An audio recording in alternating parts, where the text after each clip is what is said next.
ഇങ്ങനൊരു interview session അത് ഈ ഒരു അക്കാഡമി മാത്രമേ ഫ്രീ ഓഫ് കോസ്റ്റിൽ അത് എല്ലാവർക്കും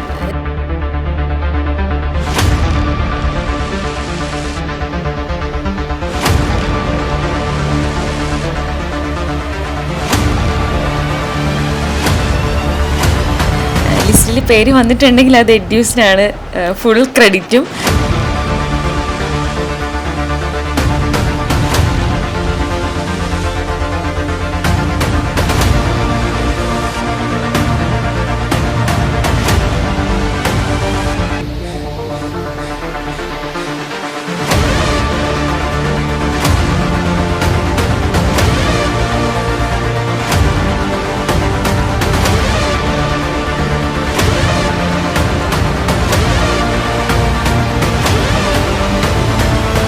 കിട്ടും ഉറപ്പാണ്. അത്രയ്ക്ക് സാറ് നമുക്ക് വേണ്ടി എഫോർട്ട് ഇടുന്നുണ്ട്.